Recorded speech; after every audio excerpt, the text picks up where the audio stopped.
Good afternoon, everyone. Dr. Fry is away today, so I will be filling in as the vice chair. We wish her all the best. Apparently, she had a minor accident at home playing with the grandkids, and we wish her all the best. So I will be sitting in for today and probably Monday as well. And I call the meeting to order and welcome to meeting 75 of the House of Commons standing on Canadian heritage. Pursuant to Standing Order 108-2 and the motion adopted by the committee on Tuesday, February 28th of 2023, the committee is meeting to begin its study of the activities of Google in reaction to Bill C-18. Actually, we had one meeting with Google officials. This is the second meeting that we have, and it will be a 2-hour meeting that we have. So we will have plenty of chance to question. Kent Walker, who is President of Global Affairs, has joined us by video conference. Thank you, Mr. Walker. And we also welcome Richard Gingras, the Vice President of News. Thank you also, video conference. So like I said, we'll have several minutes of questioning, several rounds by the parties in front of you. I just want to also welcome Alexandra, who is our analyst here today. Gabrielle is out of the country, and we're in great hands with you, sir. So, and as usual, we've got Mike McPherson as our clerk. So, Mr. Walker, for 10 minutes, please. The floor is yours. Thank you very much, Vice Chair, and members of the committee. Thank you all for the opportunity to appear today. As the Vice Chair noted, my name is Kent Walker. I'm President of Global Affairs and the Chief Legal Officer for both Google and Alphabet. I'm joined by my colleague, Richard Gingras, Google's Vice President for News. Let me start out by just reiterating that Google is deeply committed to Canada. We opened our first office here more than 20 years ago, and today Google Canada employs more than 3,000 people in Toronto, Waterloo, Montreal, and many other areas of the country. We've been proud to support Canada's economic growth. In 2021, Google's products and tools helped provide $37 billion of economic activity for Canadian businesses, publishers, creators, developers, and nonprofits. In the last 5 years alone, we've provided over $16 million in Google.org grants to Canadian charities and nonprofits, which have helped them expand the reach of their innovative work in digital skills programming, empowering Canadians to stay safe online, and building more inclusive economic opportunities for Indigenous communities as well. Our commitment to Canada includes engaging constructively on regulation and policy innovation, which sometimes means identifying challenges with proposals we believe may not achieve their stated objectives or that could have unexpected negative downstream impacts. We support thoughtful regulation and advocate across the globe for updated rules on important issues like privacy, responsible AI development, and a balanced international corporate tax system. We also have a responsibility to be clear about the potential impacts of new technology regulation and to speak up for the interests of the people and the businesses who use our products and our services.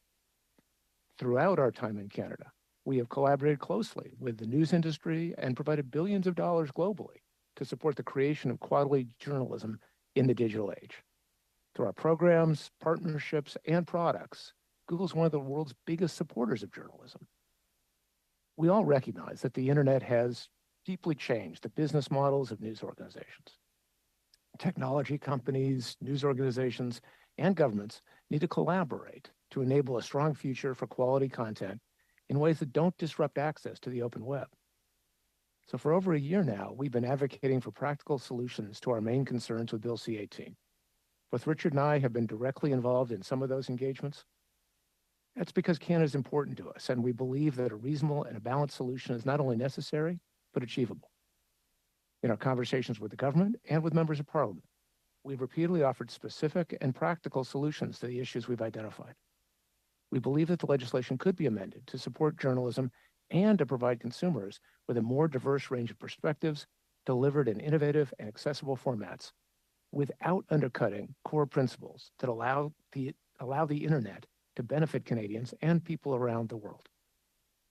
There are also thoughtful alternatives we believe would be more effective at achieving the underlying policy goals here, such as a fund to which Google would contribute, but that would be independently governed. Proceeds from this fund would be distributed consistent with clear criteria, governed by an independent board of experts, in line with the approach already adopted by Canada through its journalism tax credit. This is not the path that C18 is currently on, but it's not too late, and we do want to work with Canadian parliamentarians to get this legislation right. I want to acknowledge that members of the committee were surprised by our product test, seeking to assess the potential impacts of the legislation, and we welcome the opportunity to address those issues today. With that, let me turn it over to my colleague, Richard, to discuss Google's approach to the news, our more specific concerns with Bill C-18, and our deep commitment to journalism. Thank you, Kent. Thank you, Chair. My name is Richard Gingras. I am Google's Vice President for News.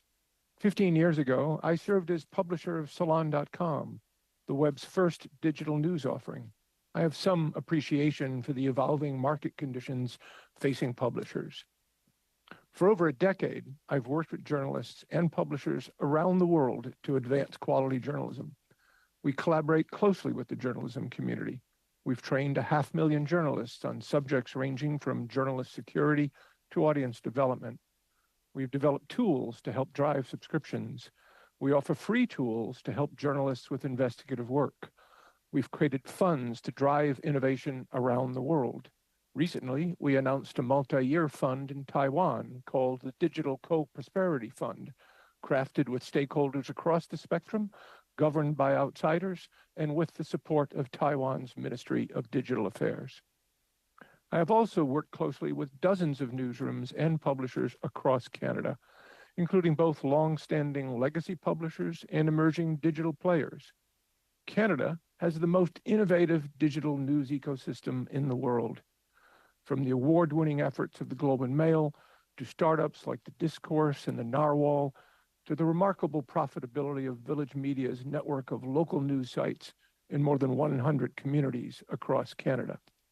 We and many others are concerned with the impact of Bill C-18 on the evolution of journalism in open societies. It would make it more difficult for digitally innovative entrepreneurial journalists and publishers and help Canadians understand important issues in their communities. C-18 would make Canada the first country in the world to put a price on free links to web pages, setting a dangerous precedent that is contrary to the long-term interests of both Canadian readers and Canada's independent press. Last year, we sent more than 3.6 billion visits to Canadian news publishers, helping grow their audiences and make money through ads and subscriptions. This referral traffic was valued at $250 million last year alone. Putting a price on links, as C-18 does, will naturally cause any company to reconsider how they use them. Take Google News, for example, which is a specialized aggregator and search service that I expect many of you are familiar with. It was created to help users discover multiple stories from diverse topics from many sources. Please understand that Google News, like Google Search, does not distribute articles from news publications. We only provide a link and a short snippet of text, often only the headline. Google News, like Google Search, is a newsstand that publishers don't pay to be on, quite different from the prior world of print. We send millions of visitors to their sites for free. Google News costs us millions to operate, yet it delivers zero revenue. If we must pay publishers simply for linking to their sites, making us lose money with every click, it would be reasonable for us or any business to reconsider why we would continue to do so. C-18 would subsidize large legacy organizations and broadcasters to a far greater extent than smaller, emerging, and innovative organizations that provide quality local news to communities, placing them at a comparative disadvantage. It would incentivize the creation of clickbait content over high-quality local journalism and likely require Google to pay publishers for non-factual or misleading content. If C-18 is passed in its current form, it may affect our ability to provide products and services that Canadians use every day. To understand that impact and our options, we ran tests based on the current wording of the bill. Those tests limited the number of news links for 3.3% of Canadian users, selected at random for 5 weeks. Many of you have questions about these tests. I hope to provide more clarity on what they involved and why we ran them. We are committed to enabling a sustainable future for news in Canada. But this bill threatens to create a situation where everyone loses. We want to work together to ensure that doesn't happen. We welcome your questions and look forward to continuing our engagement. I thank you. Thank you both to Mr. Walker and Mr. Gingras. As you understand, the first round of questioning goes 6 minutes. We start first with the Conservative Party and Ms. Thomas. Awesome. Thank you. Sure, and whoever wishes to answer, I suppose can do so, unless I direct otherwise. My first question here is, I'm just curious as to whether or not you've done a similar test in other countries. So, for example, did you do a similar test in Australia before their legislation came into place? We have, in various countries, performed tests with regard to how we might need to address regulation in those countries. As you might know, we do thousands of tests as we evolve our products, as we evolve Google Search. Sorry, I'll just Google be more News. specific. In Australia, did you do a test before that legislation was put in place? We did a short-term test in Australia, yes. And what percentage of users did it impact? I can't recall. I believe it was in a similar range as we did here in Canada, but I don't recall the specific number. But you would be able to supply the committee with that information? I don't see any reason why not. Great, thank you. Going forward with Bill C-18, once it's in place, will you use algorithms to prefer or promote some content versus other content?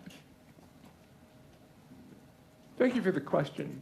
As you know, with Google Search and Google News, it is our objective to provide our users with sources of authoritative information relevant to the queries they ask us about.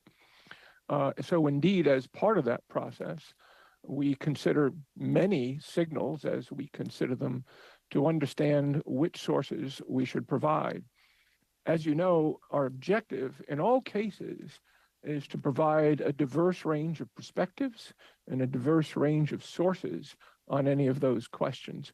To be sure, again, that Canadian users, as are users anywhere in the world, have the opportunity to decide for themselves which perspectives on issues they would prefer to consume.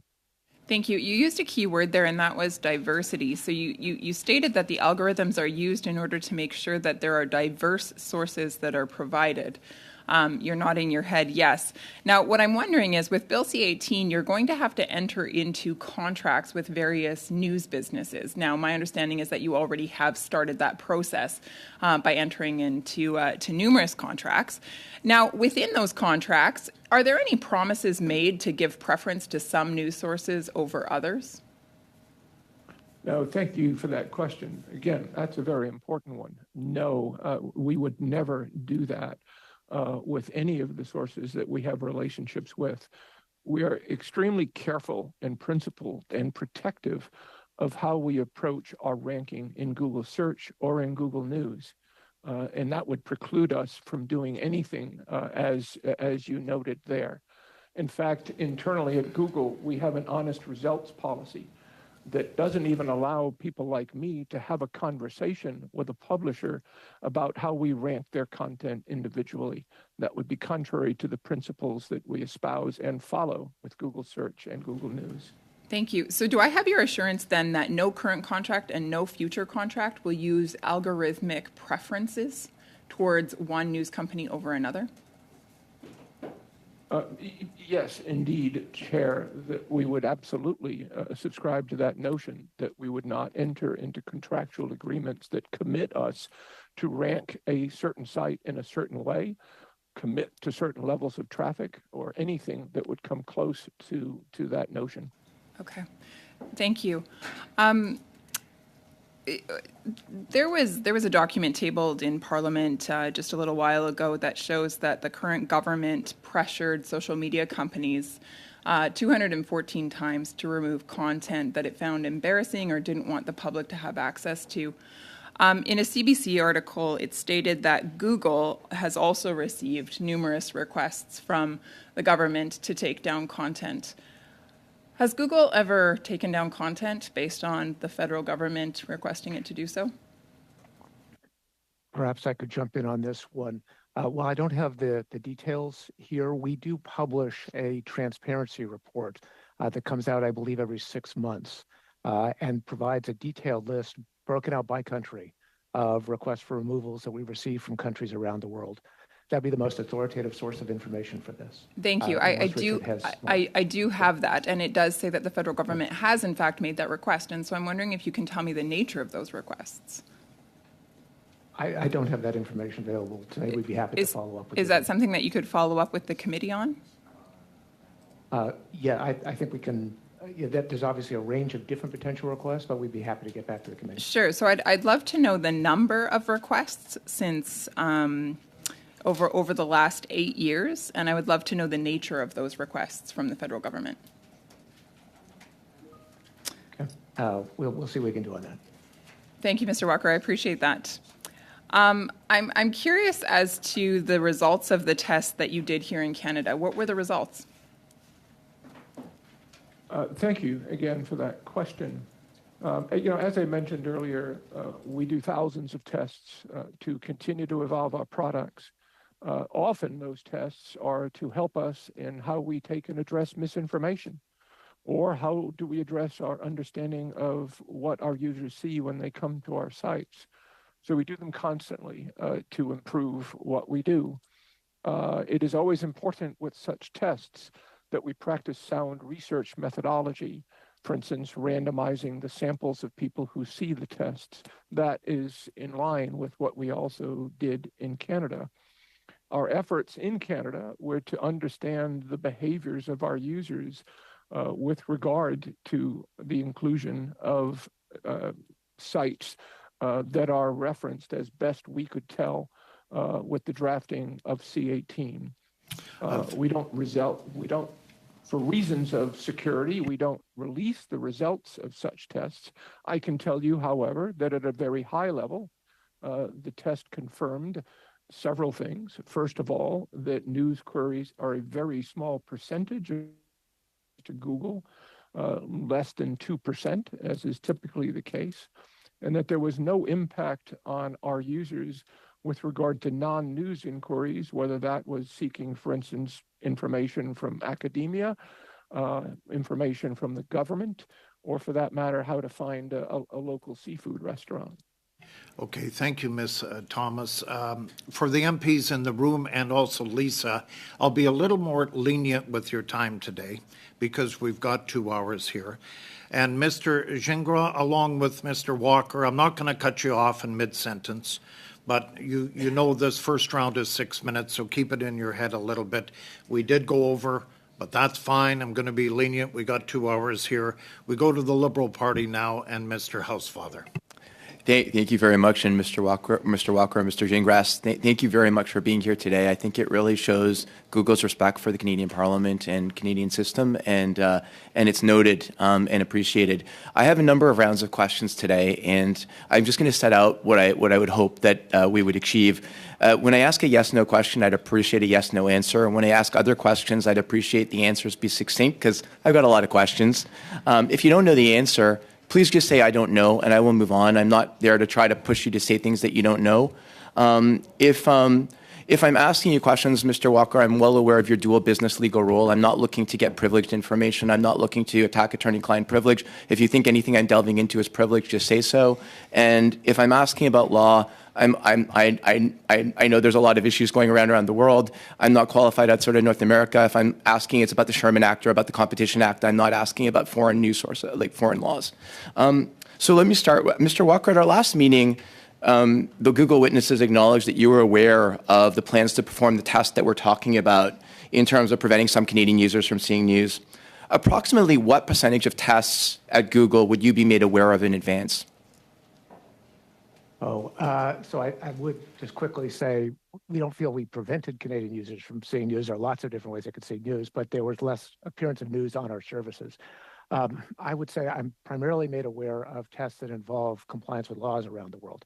That could be the news sites in Spain or Street View in Germany, the Australian situation, this situation.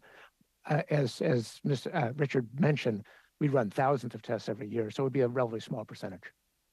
I would estimate, given your position at Google and the C-suite, it would be less than 1% of Google tests that anybody would think were important enough to escalate to you, correct? Based on my knowledge of how many tests we do, that's probably right. Testing ever discussed at an executive or board meeting at Alphabet or Google? Well, again, the tests that I'm aware of do involve this sort of overlay between law, legal compliance, et cetera. So I don't want to get into the substance of any of those conversations. But I would say at a broad level, we've been clear that we do tests on a regular basis, and that's a public record. And the general notion that we do tests for compliance with law, I think, is also widely known. Because just of the way it came across in the first meeting, can you? I'm sorry, I lost the very beginning of your comment there. Oh, no, sure. Thank you. I was just saying, because of the way it came across at the last meeting, I just want to now make clear that this testing, of course, was considered at the highest levels of Google and was one of the tests that would be not a normal standard-of-the-mill test. It was something related specifically to C18. And I guess the next question I have for you, Mr. Walker, is, did your team undertake any legal analysis to determine if any Canadian law might be violated by the testing? Now, I'm not asking for your advice. I'm asking only, did you undertake any discussion of that? I don't know the answer to the question. We do have lawyers in Canada who are tasked with making sure we're complying with Canadian law. And I don't recall any suggestion that there was a violation of Canadian law. To the contrary, we were trying to interpret this potential Canadian law to make sure we could comply with it and understand what the implications would be. For sure. I mean, I think that there have been various commentary that there might have been violations of both the Competition Act and the Privacy Act. And that's where I was just looking to see if your team had done an analysis and whether, I mean, can I ask another question? Do you know if any outside counsel was retained to look into that before you undertook the test? I don't know the answer to the question. I can tell you that our belief has been that this is a normal business practice when, there's a tariff or a fee for a good or service, that businesses will naturally look to see whether they should provide as much of that good or service. For sure. Would you mind getting back to the committee just with whether or not you did or did not seek that analysis? Just the yes, no, you don't have to give any further information? Understood, and we'll follow up on that. Thank you so much. In terms of the first answer that Mr. Gingras gave to my colleague, Ms. Harder, with respect to her question about what the results of the test were, which is my next question, he answered that. Thank you. One of the things that Mr. Gingras didn't get into was, one thing that I would imagine Google was looking at in this test was how much revenue Google might lose if it prevented, certain Canadian users from seeing certain news. And so my question was one of the elements of this test to determine if Google undertook this action eventually, and we can call it many different things, Mr. Walker, I totally understand, we'll have different words for it. Was one of the things you were concerned about in the test how much revenue you might lose? I don't believe that was the focus, really. I think it's an important point, though, because news has great social value, but in many cases it doesn't have that much economic value. As Richard mentioned, it's perhaps less than 2% of the queries, and they tend to be the least monetizable queries. In other words, the queries that are less likely to have an ad next to them. If you do a query for digital camera, you will see a number of ads for that. But if you do a query for how tall is Mount Kilimanjaro or what's going on in the Canadian Parliament today, you probably won't see many ads and very few people will click on them. It's just not a very strong signal of commercial intent. So news has never been primarily about economic considerations for us. It's more a question of how can we best provide a range of information. I understand. I think it was more a question of whether or not you lose ancillary revenue by people leaving your platform because they didn't have access to news on the platform, and that was more of a question. But my last question in this round, Mr. Chair, because I know I'm running out of time, is when you're looking at C18, and I know that Google has its concerns with C18, if the U.S. Congress adopted a bill that was identical to C18, and it was signed into law by the president, would Google's actions be identical to the ones you would take in Canada, or would you treat the U.S. differently? From my I don't know. perspective- Oh, Oh, go I'm ahead. sorry. I thought it was No, to me. please. Sorry, Ken. Yeah, no, go ahead, please, Richard. I'm sorry. Interesting question. I would say, frankly, if the facts were all the same, then our considerations would be similar, if not identical. Thank Thank you, you, Mr. Chair. Thank you, guys. Yeah, thank you very much, Mr. Walker and Gingras. We move now to the Bloc Québécois. Martin Champoux for 6 minutes. Martin. Merci. Thank you, Mr. Chairman. The question by my colleague, Mr. Housefather, was not whether you had the same concerns with U.S. legislation, but whether you had taken the same actions that you plan to take in Canada. That is, I believe, pertinent. The tests you carried out in spring, would you have conducted them at any other time? Because you did choose your moment rather oddly. Would your attitude and your actions had been the same if a bill similar to C-18 had been passed in the U.S.? Not receiving a translation. in my Monsieur le case. Président, est-ce qu'on peut Mr. Chairman, can we please suspend until this problem is solved? Start all over, your 6 minutes. We'll just wait for translation. Oh, yeah, it Chair? might, yeah, that's right. Yeah, Chair, I don't have a problem with translation, so he Okay. might just need to push Mr. the Walker button. and Mr. Gingras, there could be a button on the bottom of your screen, just on the saying there's a screen with button? translation. Looks like a little globe. Yeah. We'll just suspend for a second. And Mr. Gingras, it could be on the right side, I think, of your screen. You got it? Okay. think so. Yeah. Richard, maybe just, or Martin, maybe say a few words here. avec Monsieur le Président, Mr. Chairman, are you now able to hear the interpreter? At the beginning of the meeting, I'll take that one for the team, but go ahead, Mr. Champoux. merci encore. Thank you again, Chair. Gentlemen, a few moments ago, my colleague, Mr. Housefather, asked you a question, and there is a nuance in that question which you circumvented rather well.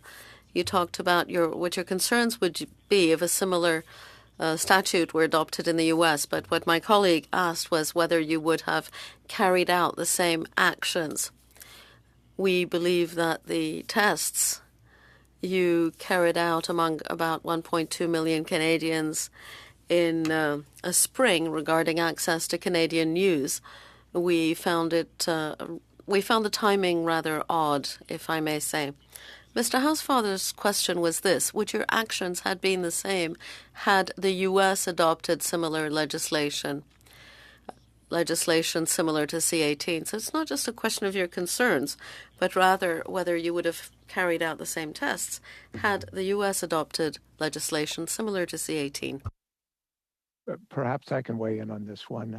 It's difficult to speculate, of course, but I would say that we have raised similar concerns with regard to proposals in the United States and have fairly consistently in countries around the world, when faced with potential new regulations, tried to evaluate how those regulations would impact our services.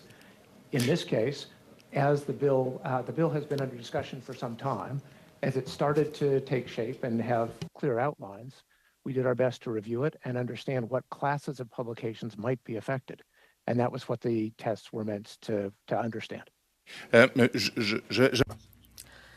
I would like an answer to my question. I know you've carried out tests and you said you couldn't reveal the results of those tests. I believe that Quebecers and Canadians who took part in them would have a right to know what use they had been. But do you intend to block news content as a result of your tests once C-18 has been adopted? Or will you comply with the legislation that Parliament will pass? What is your intention in the light of the tests you carried out? Do you intend to block content? we continue to be optimistic that the Canadian Parliament has an opportunity to evolve the current model of C18. Disons, monsieur, Let's say the bill passes as is, in its current form, as now drafted. Will you continue opposing it and take action to block Canadian news content? We are continuing to raise concerns about it. That's absolutely right. We think there's a better model.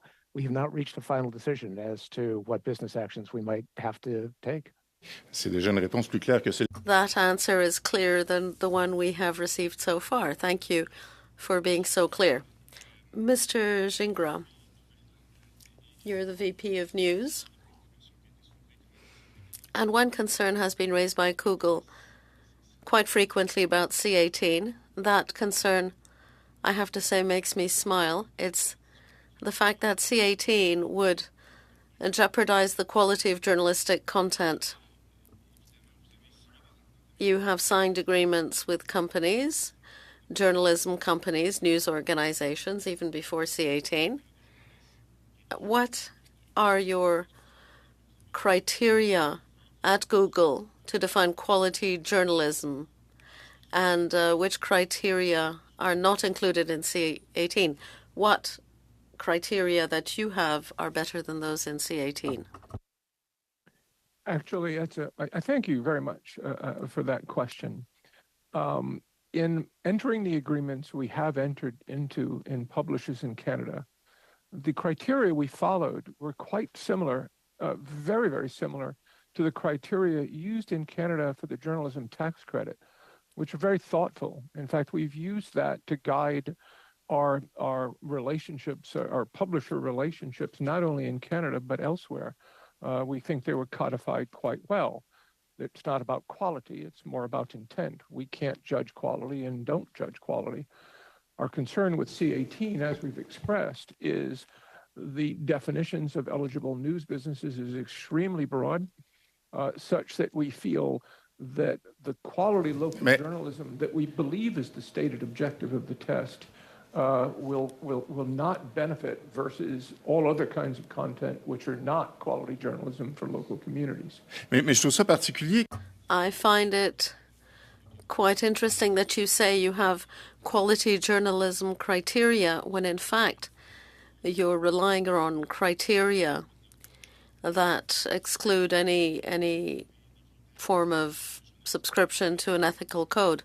You say that C18 will hamper quality news when we have in fact added criteria that oblige eligible companies to subscribe to an ethical code and a journalistic code.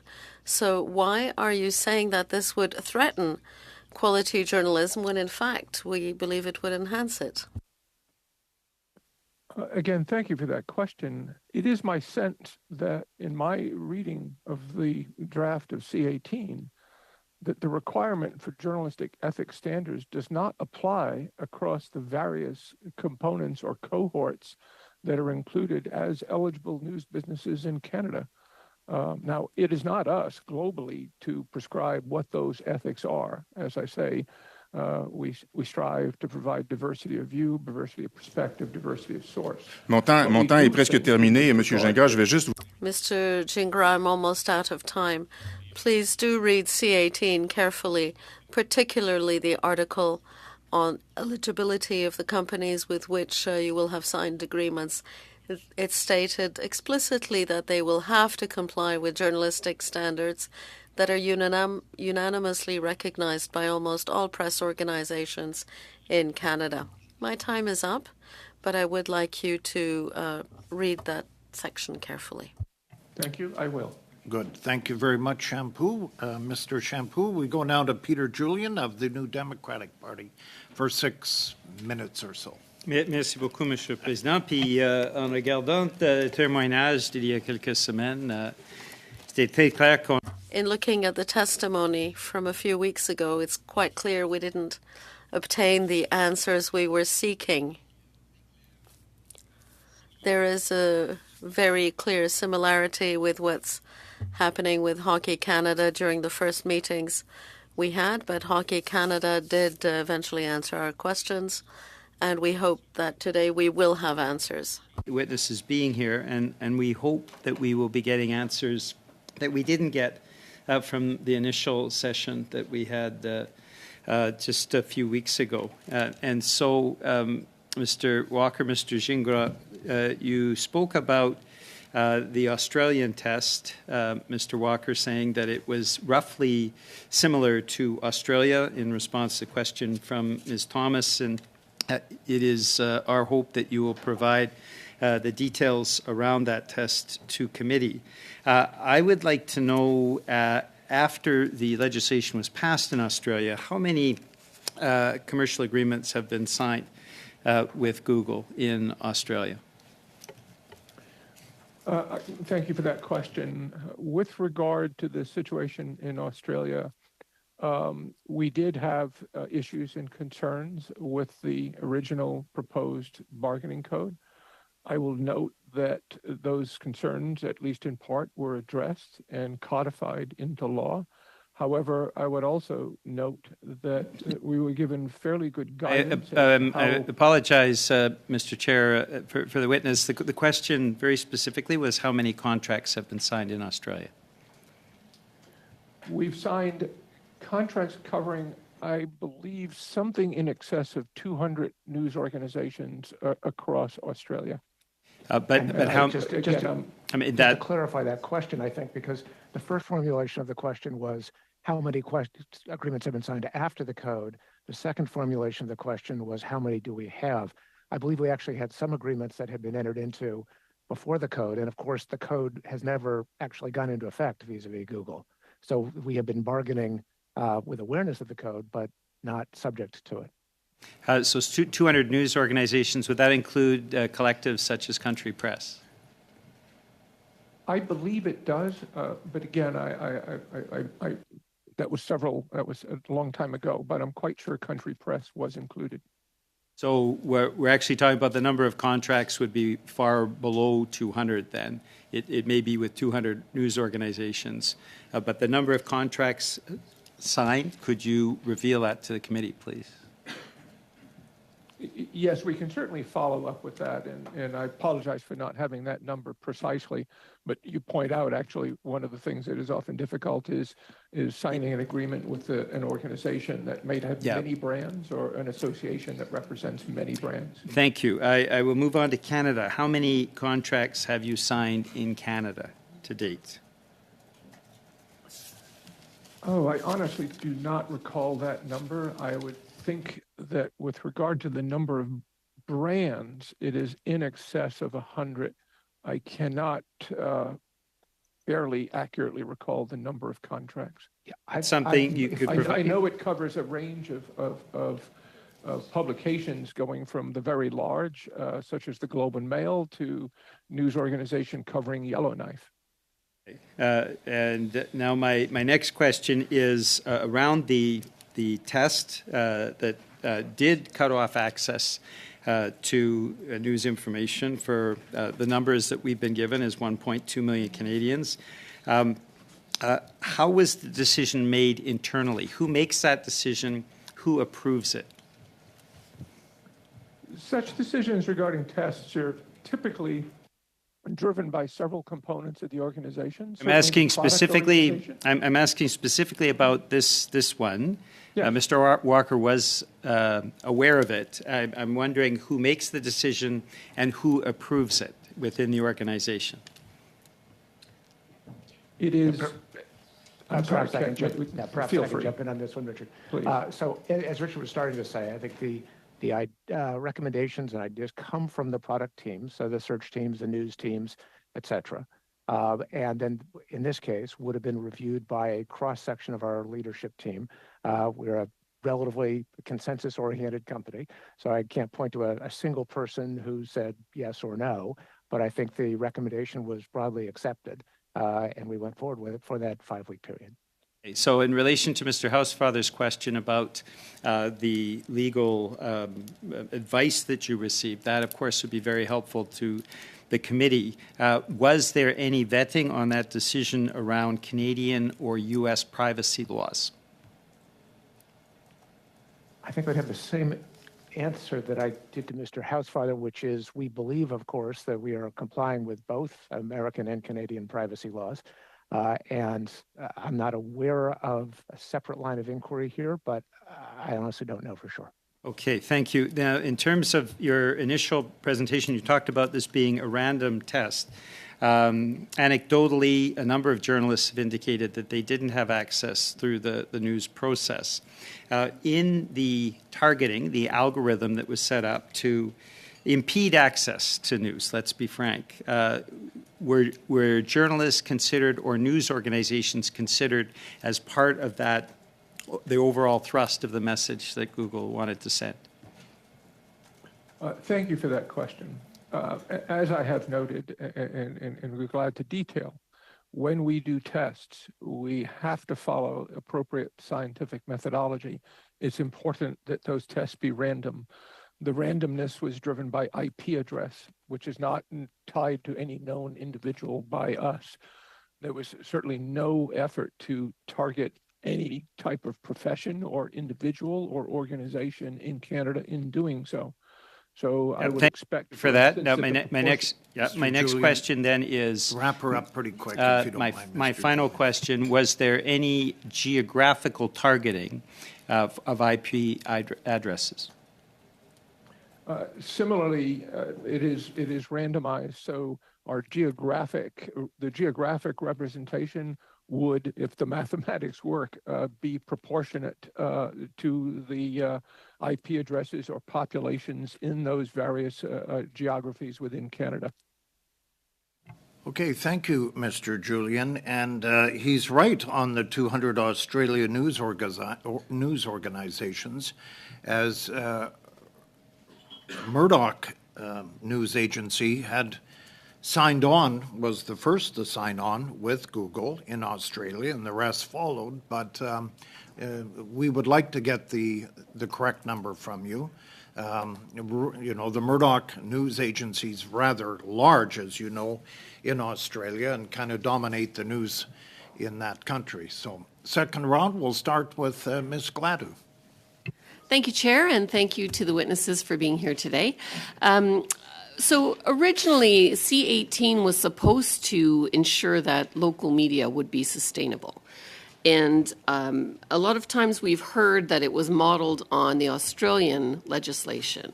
But I think I heard you say in your testimony that we're the first country to put a price on links. So I assume that means that Australia did not do that. And I think you also said that you weren't subject to the Australian code. Is that correct? Could you confirm? Yes, that is, thank you for the question, but yes, that is correct. The Australian Bargaining Code does not apply to Google. We were not designated.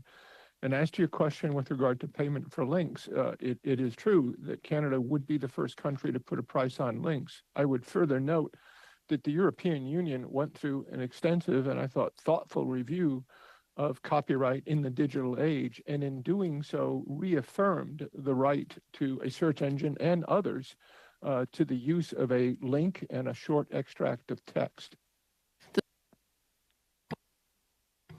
The Supreme Court in Canada also confirmed that there shouldn't be a price on links. But I want to talk about the compensation that may happen as a result. So you have contracts with individuals, and there's a cost to sharing the link. So when the government asks you to take down a post, which they have done according to the evidence that we heard earlier, is there compensation of any kind going to anyone that you're aware of in the proposed model? I am certainly not aware of anything of that sort. And again, I want to repeat that in the contracts and relationships we have with publishers, it is not, as specific to tying it to individual links or quantity of links or the ranking of links. Yeah, if I could add briefly, this is one of the reasons why we believe a fund model, similar to what was adopted in Taiwan, is a more durable, sustainable approach to news because it doesn't incent improper behavior. Various websites putting up more clickbait content, extremist websites trying to be subsidized as part of this. You would have a framework in which you'd have clear journalistic standards, as you already do in the Canada Media Fund, that would promote the current system that so far we believe has been beneficial for Canadians and beneficial for Canadian publishers. And just to confirm that deal with Taiwan, I think Google is giving, what, $250 million to the local media to keep them sustainable without any government interference. Is that correct?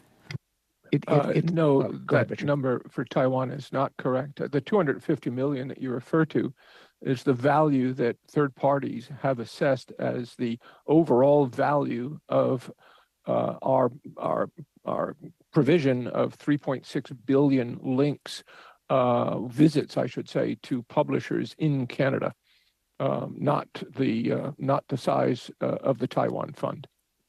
Thank you. Right. Let's talk a little bit about the test that was done.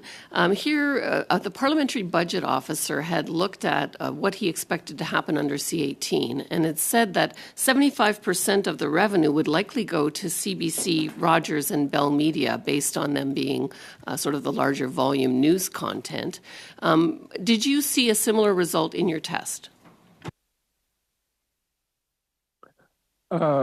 Thanks for the question. We have not analyzed the results in that regard. So I really can't say one way or the other. Not surprisingly, I would say, obviously publishers who produce large volumes of content will likely see more traffic to that content. Now, when it comes to news at Google, be it on search or in Google News, we strive to present results, sources that are relating to news topics, right? Whereas it is in our analysis that under C-18, the links, the size of the eligible news business class would mean that compensation would go to content that's far beyond what we would call news topics or current event coverage. All right, I'm running out of time. One last question, and it has to do with a concern that my Chamber of Commerce brought forward. They were very concerned to see that we were demanding to see internal documents for private business that is considering how to respond to a government legislation. Do you have any concern about that? It is something that we have thought a lot about. It's one of the reasons where we are trying to comply with the committee's order for information, but also recognize the importance of the ability to maintain democratic conversations with a variety of stakeholders, protecting privilege, trade secrets, and other forms of confidentiality. I believe the Canadian Chamber of Commerce and others have raised these concerns. This, to our knowledge, is somewhat unprecedented, but we are doing a good faith effort to try and comply to the best of our ability. Thank you. Okay. Thank you, Ms. Gladue. Right on time, actually. The second round is about 5 minutes, and we'll go now to Ms. Hepner. Lisa, please. Thank you, Chair. And I would reiterate the thanks to our witnesses for being here with us today and for appreciating the importance to come and speak to parliamentarians here in Canada. First, and I would like to say I will be directing my questions to Mr. Walker, if you wouldn't mind answering. And I'd like to go back. I know that we've touched on this topic a little bit already today in terms of the tests that Google employed in Canada. And a key question I'm not quite sure that we've heard an answer to is whether Google used any user data, individual user data, to block users from accessing news sources. So I guess the question is, please confirm whether user privacy was breached in any way while you rolled out these tests. I'm sorry, I didn't mean to speak over you there. I don't believe it was in any way, other than the use of a randomly selected group of IP addresses, which some data protection authorities would consider personally identifiable information. I don't believe there was any other form of user data that was used here. Okay, fair enough. Thank you, Mr. Walker. Next, I would like to go back to what we've heard a lot about links today. You've said, or Google representatives have said, that these tests were designed specifically to assess the potential impacts of Bill C-18 on how news is linked to Google search and Google Discover. We heard this several times today. We heard this in previous testimony from Ms. Jeremiah when she appeared before our committee last month. So please tell us how these tests could possibly be conclusive, given that Google is moving away from traditional links and towards AI features in the search engine instead. We heard this from your CEO in an interview with the Wall Street Journal on April 6th. Let me step back. Go ahead, Ken, please. No, please, Mr. Walker, go ahead. Yeah, so I would say Richard is absolutely the expert on these topics. I'm happy to undertake a high-level answer, but if you want details, he would be a more authoritative source. That said, let me do my best to answer your question. At a high level, we have, I don't believe, said we are moving away from links on the web. To the contrary, we believe that links to publisher content remain a very important contributor to being able to answer individuals' queries in different ways. It is also right that we are looking at different ways of complementing that experience through some of the new generative AI tools that we've been working on for some time and others have brought to the market. But the linking experience continues to be an important part of a search on Google, and I would expect it would be for the foreseeable future. Please expand on that, Mr. Walker. What does the future look like? Give us a little picture of AI and what kind of impact that will play in terms of how we search on Google. Yeah, so we're very excited about the potential here, but we haven't landed on particular implementations yet. We are trying to harness the extraordinary creativity of generative AI models, which allow you to create a poem or something that's, respond to an email or whatever else it might be. And in some cases, to summarize or distill content that's on the web with the value of having a variety of content that people can go to directly. You may have heard or read about the notion of AI hallucinations. In some cases, these AI models, generative AI models, are predicting the next most likely word or words, but that doesn't necessarily mean they are grounded to underlying factual content.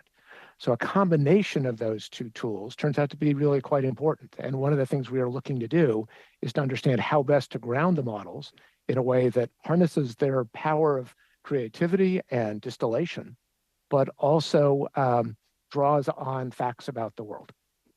Thank you. It's very interesting to hear this from you. We've heard this morning also that, or this afternoon, I suppose, that C18 could help spread misinformation and propaganda in Canada. However, from my perspective as a former journalist, I would say that during the tests, that's exactly what Google did. In response to our legislation. And when Google ran similar tests in Australia, it blocked access to fact-based news sources and instead promoted sources of questionable quality that were known for spreading misinformation and conspiracy theories. So please confirm for us whether Google has promoted those sorts of sources in its tests in Canada. Yeah, we, as Richard was saying, we try very hard to do quite the opposite. We want Google to be known as a source of high quality information whenever possible. That's why when we implement these kinds of tests, and it's, again, we do thousands of tests a year, we are constantly looking for the value to users in response to a whole variety of queries. Our concern about C18 and the reason for the test is that it may well encourage more low quality information, websites that are trying to. Thank you, sir. Thank you, sir. I think my time's up. Yeah, okay. It is. Thank you very much. Thank you, Mr. Walker. We'll go now to the block and Mr. Champoux for 2.5 minutes. Merci, Monsieur le Président. Comme on a... Thank you, Mr. Chairman. Since we have only 2.5 minutes, I am counting on your generosity in case the interpretation doesn't work. Mr. Walker, Mr. Gingras, either of you can answer. You might have seen in the news this week a topic that did garner quite a lot of attention here. The label Twitter gave to CBC, Canada's public television, government-funded media, thus associating it with propaganda media like those we might find in North Korea, in China and in North Korea. What do you think of that?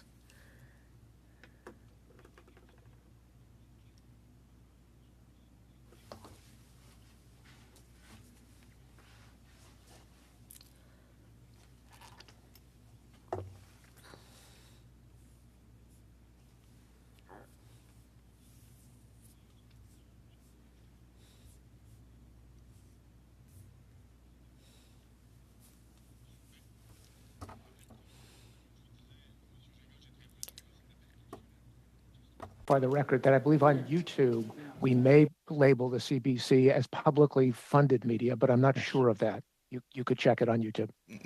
La référence. The reference was an indirect comparison with propaganda media from totalitarian countries, which was the somewhat unfortunate intent. Google, which is owned by Alphabet, is a public company. Would it be possible one day for an individual like Elon Musk or someone who might be less rigorous might end up with a controlling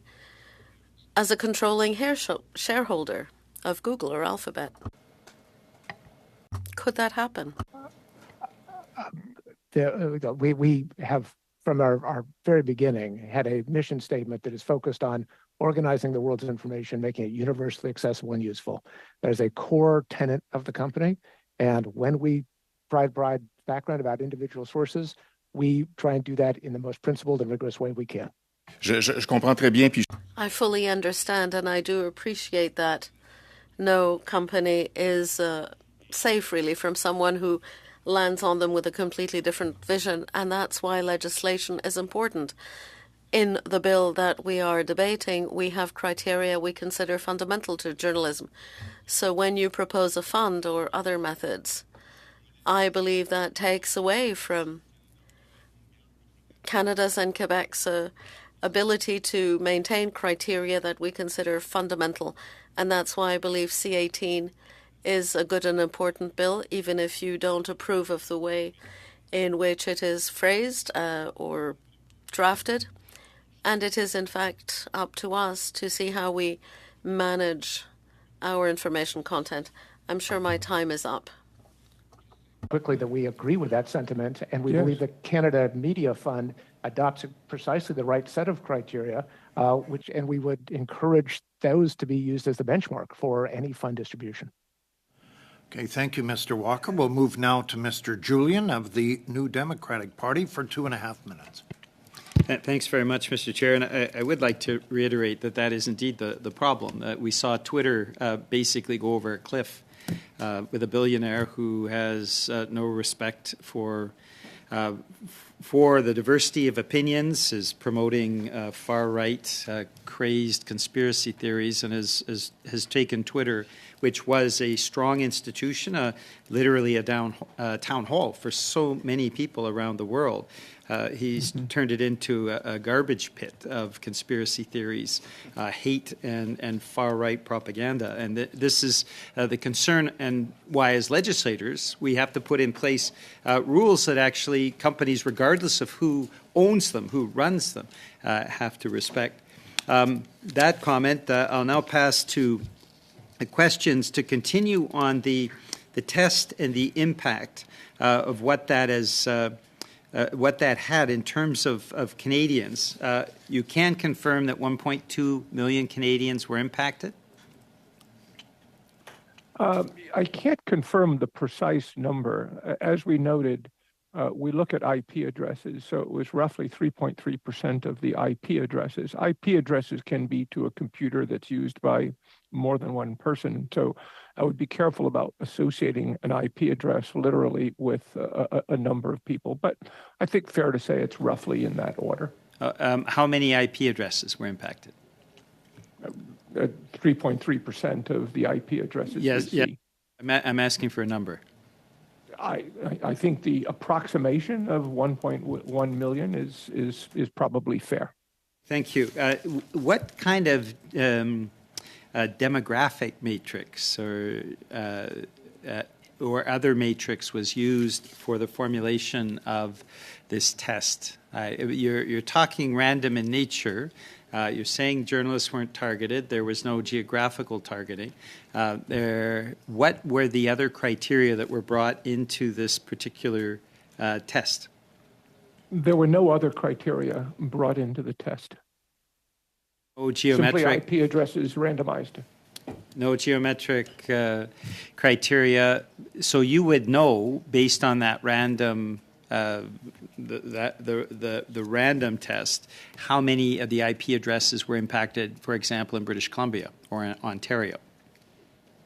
I would suggest that, again, based on that random methodology and statistical principles, that the population of British Columbia would be proportionally represented in the test by their relevant to their population with regard to the overall population of 37 million Canadians. Share that information with us. How many were impacted in each province? How many were impacted in the territories? The IP addresses. I'm not sure how specific, if I might, again, we can certainly see if we can provide further information there. I'm not sure how accurately we can do that because that also includes mobile devices, people moving around. I think it would be helpful for this committee to know that. So if you could provide it as best you can, that would be appreciated. Please do. Thank you, Mr. Julian. We'll move now to Mr. Shields of the Conservative Party. We have 5 minutes for Mr. Shields. Go ahead, sir. Thank you, Mr. Chair. Appreciate that. Thank you for the witnesses being here today. Just to start with, in a sense, having been around this issue a couple of times over the years with Heritage, do you understand, in a sense, how important it is that you were here and in previous times when we've had other people but requested you, how that sets a tone that we could be very frustrated and angry? Do you understand the difference between sending people that we didn't request but yet having you come? Do you understand how that sets a different frame? We appreciate the point, sir. That's why we're here voluntarily today. We traditionally have looked to our country managers and people in country who are most familiar with the issues to respond to various issues. But under the circumstances, we felt it appropriate for us to appear voluntarily today. Well, and voluntary, I very much appreciate, because this is a significant issue in our country. And when we don't get the significant people that we believe have the answers more likely than we'd like to hear, it creates a feeling of animosity. And that's what you're dealing with. And you've created that by making that choice. You understand that? Yeah, certainly we have no desire to create animosity. Quite the contrary. We continue to hope to work constructively with the Parliament on a better solution to a shared set of concerns. Thank you. And I appreciate that effort to be here and to answer in that way. Thank you. You mentioned a couple of things. You talked about creating a fund. So there are different numbers that pop up. We heard the number that you may have for Taiwan. We know the UK is looking at a number. They're looking at money. So when you talk about a fund, what number would you talk about for Canada? First of all, with regard to a fund, we think there are many notable advantages to that. And I understand those advantages, sir, but I'm looking for a number. You may not want to negotiate with me, but you're bringing it up. You're bringing the fund up, and you mentioned many times. Put the number on the table. It's not for us to set a number, nor has there been a number set for C-18. I would hope and expect that it would be a number that actually would be appropriate to our business interests and how we can continue to properly run our business. Agree with that. Of course, you're not going to give us hundreds of billions. I understand that. But you keep referring to the fund. But for us to have the validity in what you're talking about, there's got to be a number out there. We hear 300 million. We hear that 75%. You've already negotiated it away. I represent 13 weekly newspapers in my riding. Sir, frankly, I don't think they're going to get 2 cents out of this thing. So, unless you, and you can say whatever you want. I meet with those publishers of those papers, and they know what the result is going to be. Unless there is significant more money in it, and it already hasn't been negotiated away. So maybe I could take a shot at this. I think our approach to this would be consistent with what we've done in Europe and other countries around the world to enter into agreements that reflect the benefit that newspapers and publishers get from traffic from Google, but also recognize the contributions that they're making. We're not looking to do something dramatically different in Canada than we've done in countries around the world. Quite the contrary. We want to try and find a way that's sustainable for everybody here. You negotiated already for fund money for media in this country. Have you negotiated? Are there deals on the table you've made already? We have entered into arrangements with publishers in Canada, part of a program called Showcase. So yes, the answer to that is we have entered into such agreements. You must then have a number that you would have as a total that you would use for that fund that you're negotiating. Would you have a number that you could give me that your max would number to be negotiated, the total agreements? I think, as Ken had said, it would be important to reflect the total value of what we already Thank provide. you. You're not going to give me the value number, of the that's traffic. fine. Could you break down in your analysis, because I know you're doing a lot of analysis, how many news links come out of weekly papers in this country? I wouldn't know that answer. Could you I'm find sorry. that? Out of weekly newspapers online? I guess it's theoretically possible, would be, I think, quite difficult. It's not clear to us in simply looking at sites what their publication frequencies are. We can take that request back. I would appreciate but that that's because that's a critical piece in the sense of weekly newspapers. Like I say, I don't have a daily newspaper in my writing. I have 13 weeklies. That's the lifeblood of my communities. I think what we might be able to do is give a better indication of local versus national, for instance. So, but we'll do our best to. I appreciate to that. advise. The Global Mail put out a news article called "Global devises radical changes to stay on top." Are you familiar with this article out of the Global Mail that came out this week? I am not. It first showed up on your. You could find it using Google. But within hours, it disappeared. And do you know how long it took to find that article since? You buried it. You buried it. I'm sorry, sir. I'm not familiar with that, but we certainly do not bury articles. Did with that one.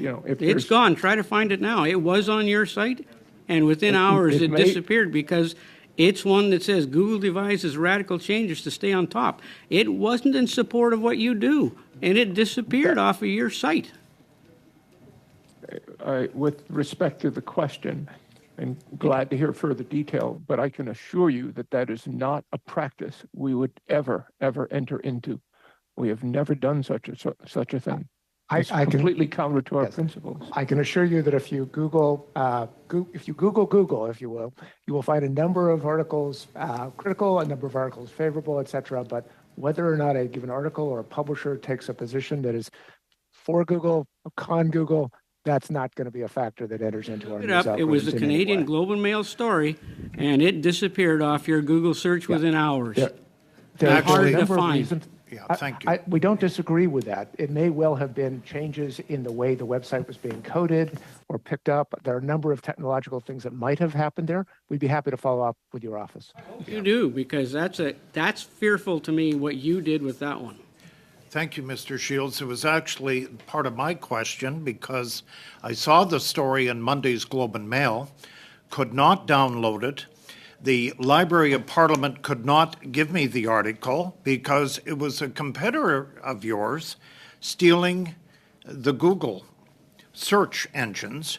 And it was, at first, you had it high, and then you couldn't find it. So we had to go to the competitor to find that story. So that's where we're coming at. And thank you, Mr. Shields, for bringing that up. So he's right. When we went to Google to find that story, it wasn't there. It was on the competitor's site, and you had buried it way down. And in fact, it never did come up on Google. But I can provide that. We can provide that, Mr. Walker, to you, and you will enjoy it. Yes. Mr. Biddle for 5 minutes. Thank you very much, Mr. Chair. And it's disappointing to hear the same talking points that we've heard last time. And we heard, well, we've given Canadian media $250 million in free exposure, and we're like a newsstand. But you leave out the part where you're a newsstand that's a monopoly and has a stranglehold over digital revenue. But we'll leave that aside. Mr. Walker, have you ever heard of the term astroturfing?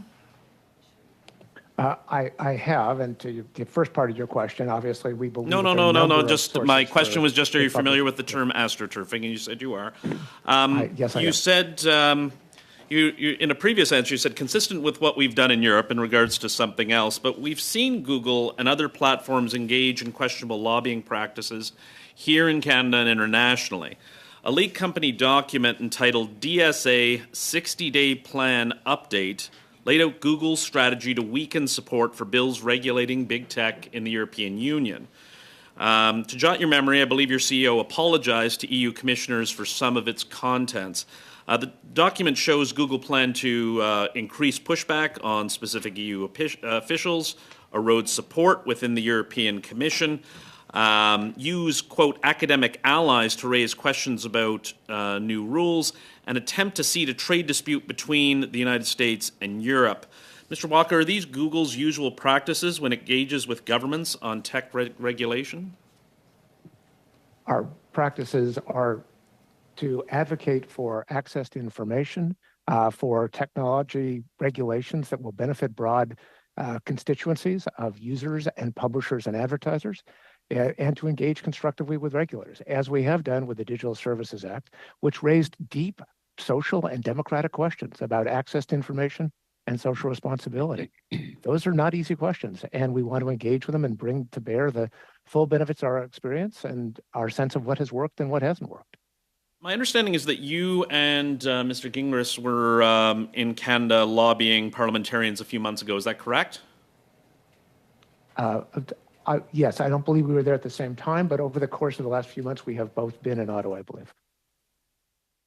In the lobbying registry, unrelated to your site, are either of you registered to lobby within Canada? I don't believe that I am. Richard would have to speak for himself. I don't believe I am either. Okay. Going back to lobbying practices, last July, EU lawmakers filed complaints against Google and trade groups over shadowy lobbying on EU tech laws. The complaint states tech giants like Google's used front organizations to advocate for its interests without clear disclosure of its interests. A report shows that 73 European organizations and trade groups that lobbied on EU tech laws had been tied with the tech giants, with Google funding 36 of them. Some of these organizations are named in the European Union complaint on deceitful lobbying. And we know of at least one group here in Canada that was AstroTurfing, for example, taking money from one of your subsidiary companies. Can you provide me with a list of the names and of entities and individuals that you're currently paying directly or in kind to advocate against Canadian legislation? I want to step back in answering that question, because there's been a suggestion in several of the questions that in some ways we are not fully complying with Canadian or European lobbying laws. I believe we are. Find out. Can you provide me a list of the we already know of one individual and entity that is engaged in this practice. Can you provide me with a list of the other individuals? So I'm not sure what we support a variety of groups and organizations in Canada, North America, and Europe, et cetera. And our various websites provide information about the groups that we've been working Mr. Walker, this is so, specific. Yeah. We know of at least one individual and organization that you've provided to do an astroturfing campaign, which we discussed, and you're familiar with that term. We've already know of one. Can you provide me with a list of other individuals and organizations that you've ceded money to then engage in lobbying against the federal government? This concerns me with respect to the Lobbying Act and our lobbying legislation. You've seemingly done it in other jurisdictions. I would like a list of the individuals and organizations that you've done this in Canada. Yeah, your suggestion of what this is, I think, starts from an incorrect premise. There's a suggestion that these were astroturfing campaigns. They were not. They were efforts to allow a variety of stakeholders who had their own concerns about legislation to have a seat at the table, to have a voice in a parliamentary conversation. They're not registering with the lobbying commissioner and taking money from your organization. That raises some serious concerns. And they're not providing that information to us. They're not providing it to regulators. I think it's fair that this committee have a list. If you're not going to be open and transparent with respect to your lobbying practices, I think it's fair and reasonable. And I've asked the question, and I expect that you provide that information. Yeah, I believe we are open and transparent with regard to our Well, then why are you lobbying hiding this practices, information? You're not answering my question. if I could finish the sentence, and I'll come back to your question. For example, with regard to registering as lobbyists, my understanding is that Canada's laws, as the laws of most Mr. Walker, can you provide that information, yes or no? A list of, I'm not even quite sure, sir, what your question Who goes you're to. paying money to advocate on behalf of your company. Yeah, so there are a variety of things there. In many cases, the support we have for a variety of different groups is to help them advocate in their own interest rather than on behalf of Google. Their interest or your interest, Mr. Walker? Well, in some cases, why would you pay them if it true. wasn't in your interest to do so? Because in many cases, we have YouTube creators, for example, or small publishers who disagree with C18 because they don't think it would benefit them. You have to pay them if it was in their own interest to do so. Why are you paying them to push this forward? This doesn't make any sense. Mr. Walker, can you please provide this committee with that list? Your formulation of paying them to lobby, I think, misconstrues what's actually happened here. We have provided seed funding for That's up for the lobbying commissioner to do. Can you please provide us with that list? We're happy to follow up with regard to the nature of the lobbying that we have done and the work we've done with other groups. That's, in fact, part of what's covered by the request from the committee. We have laws with respect to lobbying. Provide us with the list, Mr. Walker. I don't know why Google wants to hide behind others doing their work for them and engaging in astroturfing practices. We are neither astroturfing nor hiding, and we are complying with the lobbying rules of Canada. And I believe the lobbying commissioner has actually ruled in this Parliament case. has asked you under oath for that list. Please provide that list, Mr. Walker. We're going to move on, if you don't mind. I've been very lenient here. We're going to the third round. The Conservative Party, Ms. Gladue. Thank you, Chair. I'm a bit concerned about the tone coming from the opposite side as if it was some sort of a hunt. Let me talk about business practice. I was in businesses for 32 years, for-profit businesses. And so it seems to me to be common sense that if the government of the day decides that you have to pay every time there's a news link shared, as a for-profit business, a logical reaction to that might be to say, well, then we won't allow people to share. Do you agree that that might be a logical business decision? Yes, I see nodding of heads. So I'm interested then in some of the deals you were talking about that have been made in other countries, other approaches that you think would be more in line with the goal of C18, which is to try to keep local news media sustainable. Again, I thank you for that question. I want to be clear about a couple of things. First of all, we are completely in support of our providing further support to the news industry in Canada. We also have no desire to limit the kinds of linking that we do to diverse sources in the news ecosystem in Canada. As noted earlier, we think there are better solutions, more constructive solutions. We do think a fund approach would make more sense. And in doing so, by the way, I'm not suggesting that we craft the criteria. We shouldn't. I'm not suggesting that we should govern the criteria. We shouldn't. I've never been comfortable with Google being in a position to directly fund news organizations. In fact, one of my concerns is I'm not sure why a government would want a private entity to be responsible for striking relationships to fund a significant portion of the news ecosystem. So we think there are better approaches not only for the health of the ecosystem, not only to drive the necessary innovation we need so desperately, given how much our world has changed, but to do so in a fashion that is appropriate to the expression of journalism in an open society.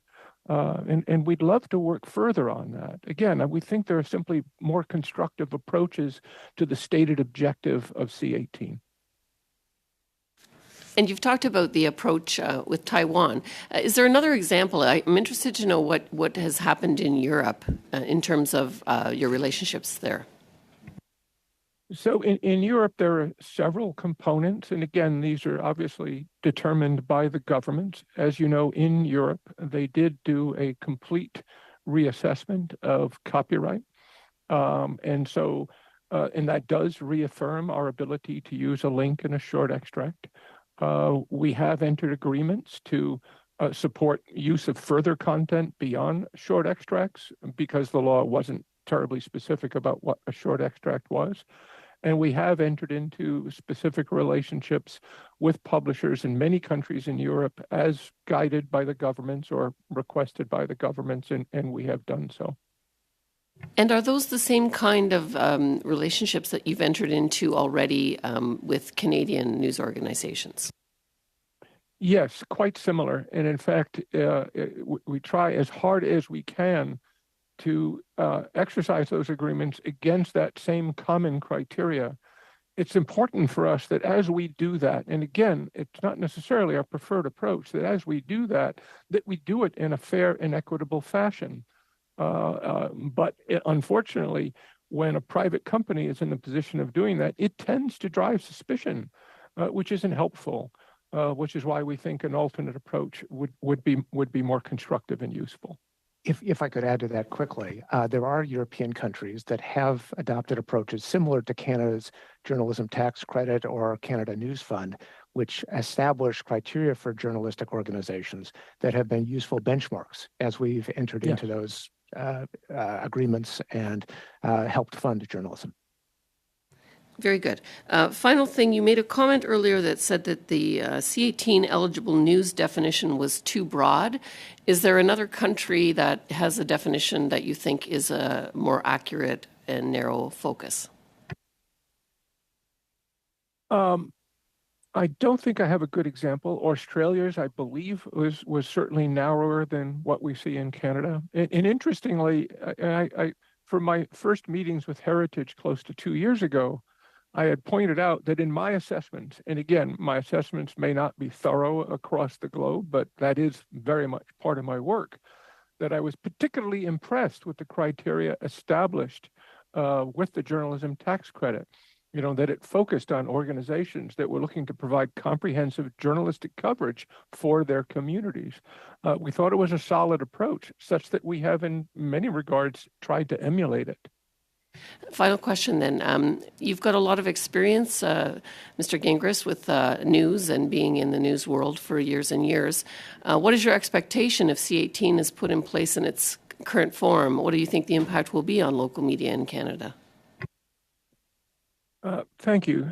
As I've noted, I think there are several things that would cause concern. One is that the disbursement of the funds we think would be disproportionate to the objective, against the objective of the support of quality journalism for local communities.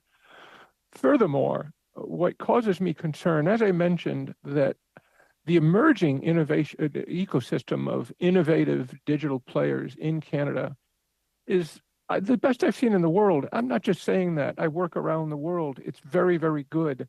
I would encourage, as we proceed with these issues, to figure out how do we drive further innovation, right? Again, the world has changed. We need to be looking forward, not backward, right? How do journalists evolve models that can win back the trust and sense of relevance of citizens in open societies everywhere? We think that's critical. We have people in Canada, as I mentioned, Village Media, many others, who are so passionate. They are the future of news in Canada.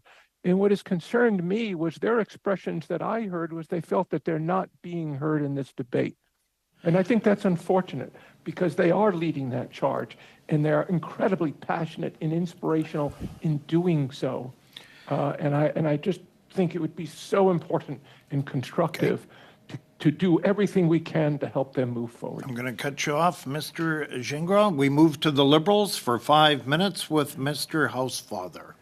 Thank you very much, Mr. Chair. And coming back to you, I asked Bard what questions I should ask you guys. And unfortunately, it didn't really give me very good questions. So I'm going to just clean up a little bit on the testing that I still need to get to. And then I'd like to ask some Sherman Act questions. So let me start by asking you, this has not come up. For those Canadian publishers that you signed licensing agreements with already, were they exempt from this test? Did you not block those news outlets? Thank you for the question. And as noted again, with the crafting of the tests, we sought to emulate as carefully as we could the current draft language, which in some cases isn't as specific as it might be, but to emulate that language in terms of what would be an eligible. But just a news simple business. question, yes or We no, left were the out- list. We left out no one. You left out no one. Did not- Perfect, did not. perfect. Thank you. Could I also just, because this is what is in everybody's minds, right? That you did this testing in Spain, you did it in Australia, it became public. And, you know, and everybody's wondering whether or not you did this so that it would become public, because everybody knows it would eventually leak and become public, and in an attempt to intimidate parliamentarians when they were considering C-18, because it's now before the Senate. Can you just confirm for me that that was not your intention? No, It was not our intention. I want to point out several things. First of all, You when don't I need to met- point out several things. I asked the question, yes or no. Was that your intention? It was not your intention. And what was not our will be very helpful, I think, is the contemporaneous emails that will show us clearly that that was not what Google was thinking of when we received what the committee had actually requested. So I appreciated that Mr. Walker had mentioned that that was hopefully on its way at some point soon. In terms of, can I ask the other thing? In retrospect, would you do anything differently? Are you, given how all of this has turned out, are you in any way now contrite over doing this, or at least think that it should have been done in a different way so that Canadians wouldn't have felt so unhappy? I don't feel any contrition about the actions we've taken. I feel extraordinary deep sense of responsibility about our work. If I were to look back at my own activities over the last 2 years, I'd simply say I wish I were better at convincing key stakeholders in the government and in the parliament that there was a better way of approaching the problem. But of course, we had, go ahead, Mr. Walker. I'm sorry, I didn't mean to interrupt. We had not, or in the course of our conversations, we had indicated that we would be assessing various implications of the legislation. And, I recognize that there are concerns about the nature of the test, but in a sense, we are trying to act as both a responsible business and a responsible contributor to society, and raise red flags about. I understand. I got very few minutes here. Can I ask a question? Does Google structure its business related to ad servers such as DoubleClick for publishers, its ad exchanges such as AdX, and its advertiser ad networks such as Google Ads any differently in Canada than it does in the United States? I don't believe so. I would look to Richard, who may have more information on that. I don't believe so either. I mean, I would further note actually that we're also very careful. That's what I wanted to establish. That's why I've looked at it, and that's what I think too. And I also think it would be fair to say, right, that your market share in Canada is relatively similar to your market share in the United States for each of these products. Which products would those be? So just DoubleClick, for example. Number of publishers using DoubleClick. I would imagine that would be the case, but again, that's not. No, not your. I know it's not your area, but I've looked at. My understanding is it's relatively similar, and so I wanted to ask you that, as you know, the United States Department of Justice in 8 states, including your home state of California, are right now suing you over their company's dominance in ad tech. And I wanted to give you a chance to react to one of the things that the Department of Justice had written in the lawsuit. In the complaint, it says Google, a single company with pervasive conflicts of interest, now controls the technology used by nearly every major website publisher to offer advertising space for sale, 2, the leading tools used by advertisers to buy that advertising space, and 3, the largest ad exchange that matches publishers with advertisers each time that ad space is sold. Google's pervasive power over the entire ad tech industry has been questioned by its own digital advertising executives, at least one of whom aptly begged the question, is there a deeper issue with us owning the platform, the exchange, and a huge network? The analogy would be if Goldman Sachs or Citibank owned the New York Stock Exchange. And I just want to sort of give you a chance to react to this lawsuit in a non-legal, I'm not asking for your legal conclusions, but could you just explain to us why you disagree perhaps with the Department of Justice? Sure, at a high level, and obviously not directly related to the lawsuit for the reasons you note, I would say that it's been a significant opportunity for publishers around the world to find ways to do a better job of monetizing their digital content. The services we provide, in most cases, give them the large majority of the revenues that are coming from advertising. For major publishers, that number can be as high as 95% of the revenue that they keep. The services we have, because they are integrated, by the way, most other advertising networks are also integrated, have a certain efficiency to them that allow for the matching of a viewer and a relevant ad and a relevant publisher in a way that actually increases the pie. creates more available revenue and advertising revenue to keep publishers as they manage the transition into the digital age. Thanks, Mr. Kerr. Thank you. The lawsuit says that you do take 30 cents on the dollar, though, and it also talks about anti-competitive practices that I'd like to get into if I get another round. But again, I really appreciate, Mr. Walker, your frankness in all of these answers. Well, and I would very quickly say that many similar claims filed by state attorney generals have been dismissed in a parallel lawsuit. So we'll see how it progresses. To the block for 2.5 moments, Mr. Shampoo. Merci, Monsieur le Président. Thank you, Mr. Chairman. Mr. Walker, do you believe that Google bears some responsibility in the major advertising loss that traditional media have been suffering over the past 10 years? I believe that the evolution of the internet has clearly changed the nature of the news publishing industry by commoditizing facts, by making them broadly available. Au Québec, oui. In Quebec, I have only 2.5 minutes. 850 million have been lost in advertising in traditional media.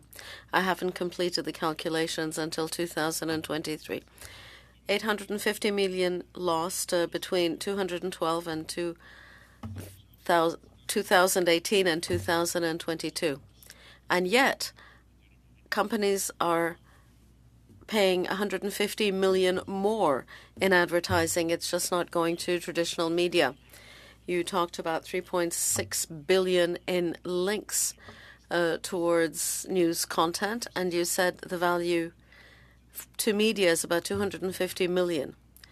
You're saying, though, that this is a very tiny part of your revenue and a very tiny percentage of clicks on your platforms. So if it pays so well, please go ahead. If I might address the disruption of the newspaper business model, the internet obviously changed everything. If you look at what the primary sources of advertising for news organizations back 30 years ago, there were 4 categories that were dominant, more than 3/4 of their revenue. One was classified ads, which went online, as you know, not to Google. Another was department stores, which have been a shadow of their former selves with e-commerce. Another was food coupons, which now are loyalty programs by supermarkets. And a third was automotive dealers, which have also gone online. So unfortunately, yes, the internet did indeed disrupt the business model. It also provided tremendous opportunities for small businesses.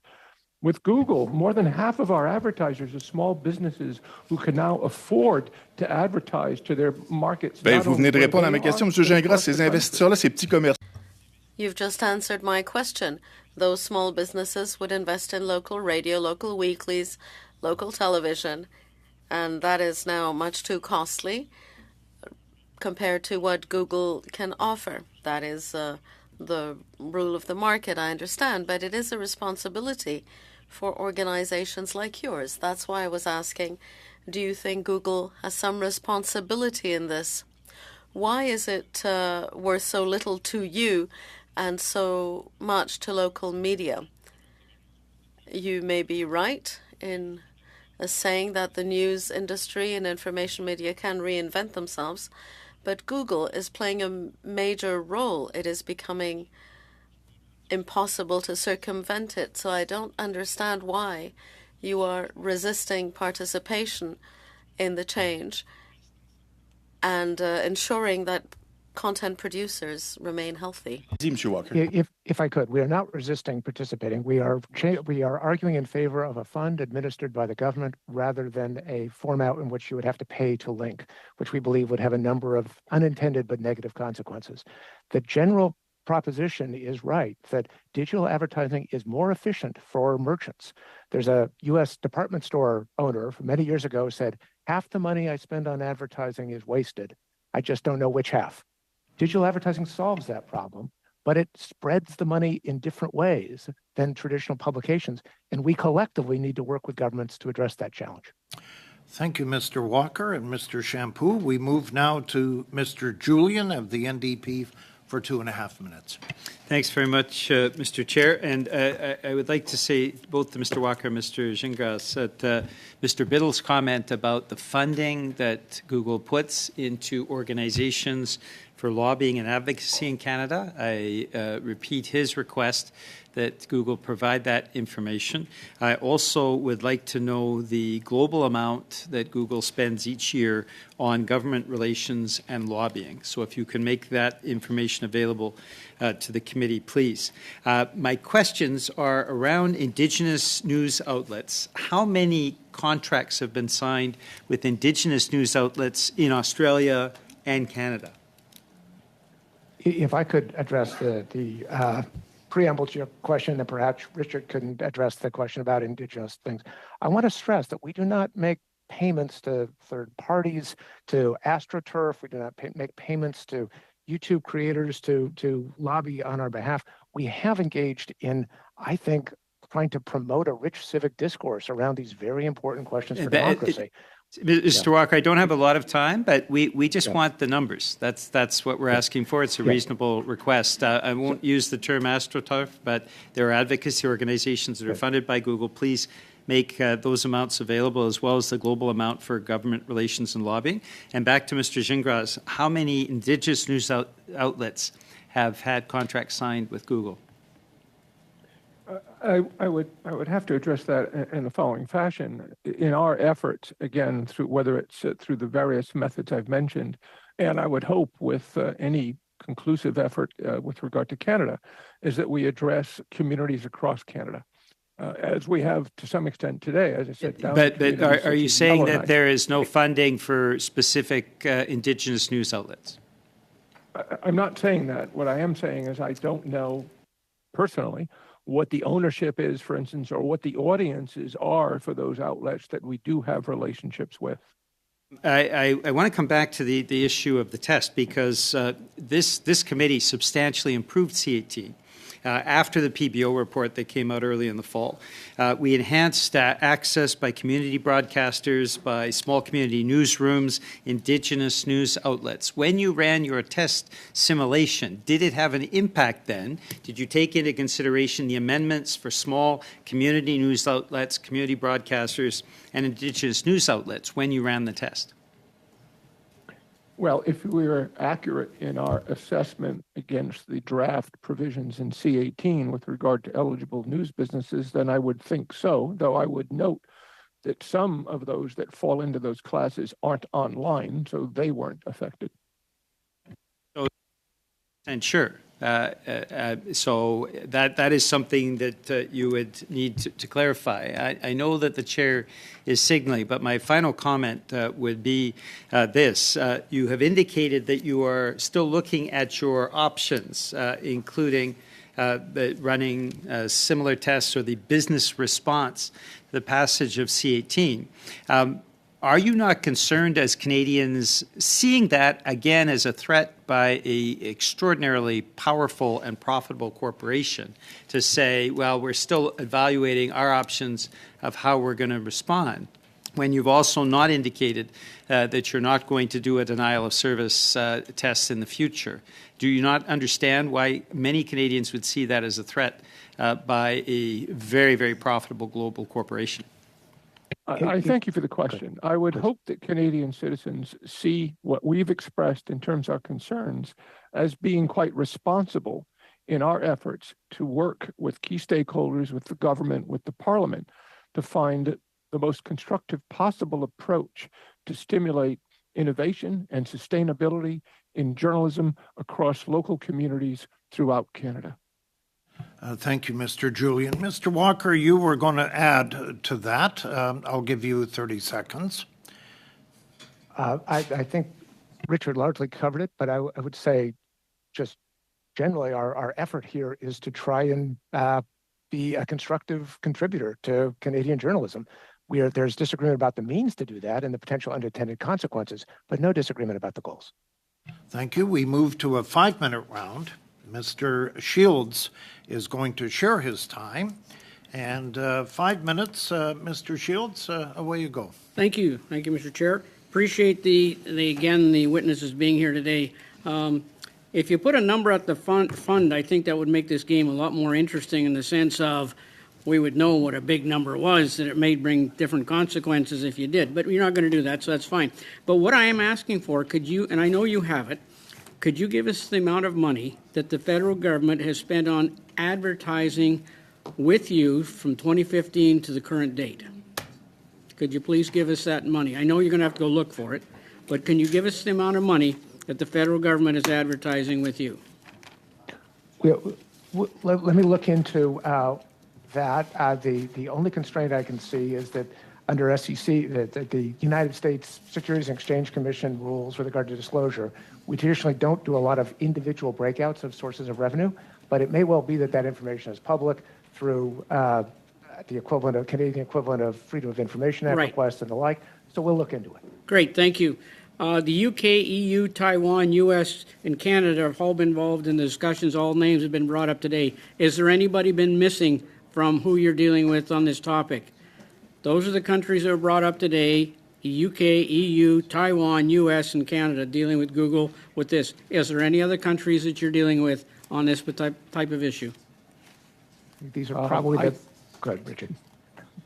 I couldn't give you the precise number. It's many more than we've mentioned today. It's very much a part of my role.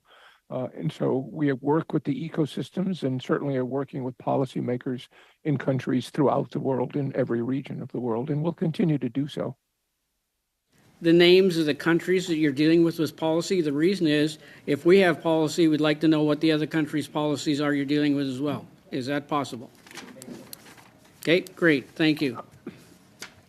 All right. I just want to help my colleague out. I did have a conversation with a local media journalist who was at a convention who called me up and said that the federal government had spent $1.7 million last year on advertising with Google and only $140,000 with local media, and was making the point that the government, if they want to help local media, should advertise more there.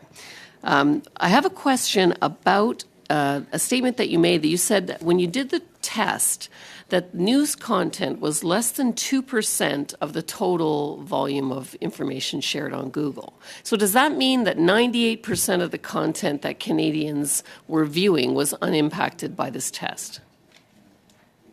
That's to be precise. I was referring to news queries, search queries, 2% of search queries. But to your point, yes, I think it would generally affirm that 98% of the queries on the part of Canadians, as I mentioned, from academia to government information to restaurant information and so on, was certainly available to them. And Mr. Walker, I just want to ask about the transparency report. Can you describe to me what is the purpose of the different categories that you're tracking there? We are trying to provide visibility into the nature of government requests for personal information as well as for removal of content. And we think it's an important part of the democratic process that people be aware of requests for removals up to the extent permitted by law. There may be legitimate criminal or national security reasons for some of that information not to be public, but whenever it is legitimately public, we want to do our part in making that more accessible. And how does Canada measure up against the rest of the world in terms of the frequency of government requests to take down content? I honestly haven't looked into that, but the report has an area where you can actually break that down in a spreadsheet and do a fairly easy comparison. Okay, very good. Rachel, do you have any final comment?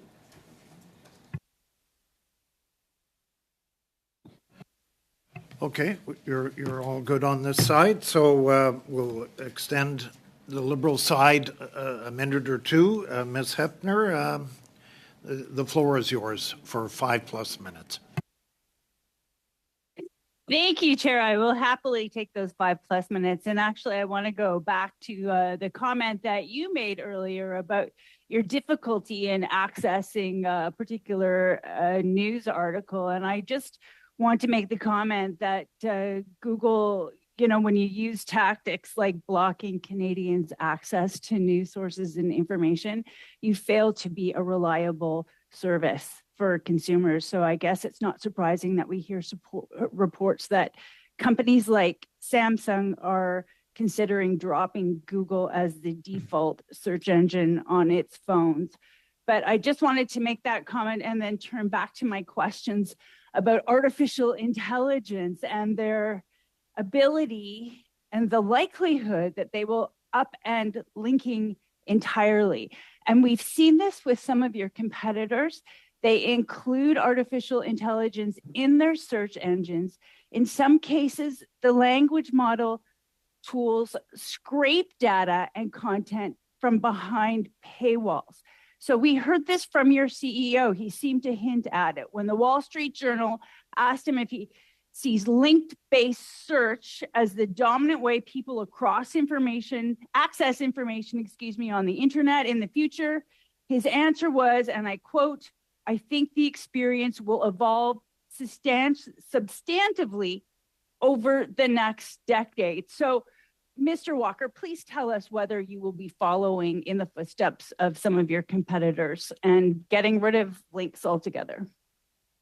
I don't believe we have plans to get rid of links altogether. As I said, as we were talking earlier, we believe that links directly to publisher content are an important part of the ecosystem, a complementary part, because again, these generative models are very creative, very interesting, very useful in a lot of different ways, but not necessarily completely reliable in every case. And it's an unsolved research problem.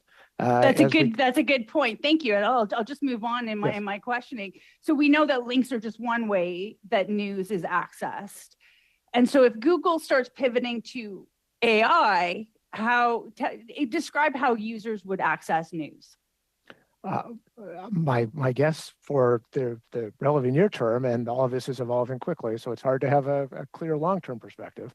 But my guess is for the immediate future, we're continuing to look at a blend of traditional experiences, links going directly to publishers and to advertisers, and complemented by some of these new AI tools that you're seeing, and thinking about new ways to deliver traffic to various original sources and the like. For example, if you did a search on fun things to do in Ottawa during the day, you might get a generative AI list of topics, but each of them might have a link to a place to buy tickets or a place to get a tour or tickets to a museum or whatever else that might be. So you can see the model evolving over time.